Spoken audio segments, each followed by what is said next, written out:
هەوڵەکانی لێک نزیکبوونەوە و پتەوکردنی پەیوەندیەکانی نێوان یەکێتی و گۆڕان ڕەنگدانەوەی لەسەر شەقامیش هەیە. هاوڵاتیان و چاودێران دەڵێن ئەم لێک نزیکبوونەوەیە ئەگەر ڕێکەوتنیی سیاسی بەدووادا بێت کاریگەری لەسەر کەمبوونەوەی گرفتە سیاسیەکانی هەرێم دەبێت.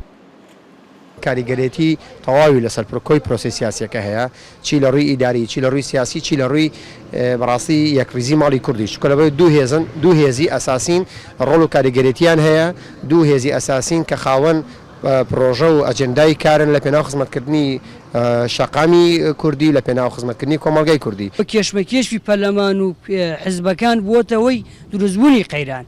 ئەنا هەمویان یەک بگرن و یەک دەستبوون و یەک ریزی ماڵی کورد پارێزێن بە دڵنیایی و ئەم قەیرانە تێپەڕە بێ، بژێوی کوردستان چاکترە بێ. پرۆژە هاوبەشەکان و بڕیارە سیاسیەکان و تێڕوانینە لێک نزیکەکانی گۆڕان و یەکێتی بۆ پرۆسی سیاسی و چارەسەری قەیرانەکانی هەرێم دەلاقەی ڕێککەوتنێکی سیاسی لە بەردەم هەردوو لادا خستووەتە سەرپشت.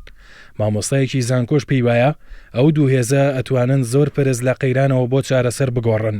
بە بڕوای من کاریگەری ئەبێ لەسەر ئارامبوونەوەی ئەو دۆخ قەیرانانەوەی کە لە هەرێمی کوردستانە هەیە، چونکە هەردوو لە ئەم دوو هێزەیە پارسەنگی خۆیان هەیە لە هەرێمی کوردستان، بە هەردووچیانەوە با بڵێن زۆرینەی پەرلەمانی لە هەرێمی کوردستان پێکەن. بە بڕوای من کاریگەریەکی باشی لەسەر پرۆسی سیاسی لە هەرێمی کوردستان بێت، دواتریش جۆرێک لە متمانە بۆ متمانە لە نێوان خەڵکی ئەم دوو یا لایەنگرانی ئەم دوو هێزە ئەگەڕێنێتەوە بۆ پرۆسی سیاسی کە لە هەرێما هەیە، بۆی بەرە و جۆرێک لە استقراری جۆرێک لە چارەسەرکردنی هەیە. قەیرانە ئابووری و سیاسیەکانی هەرێمی کوردستان ڕەنگدانەوەی خراپی لەسەر ژیانی هاوڵاتیانیش دروست کردووە. شەقام چاوەڕێیە ئەم لێک نزیکبوونەوەی یەکێتی و گۆڕان ئەو ئاسۆیە بێت کە چارەسەری قەیرانەکانی لێوە ببینرێت.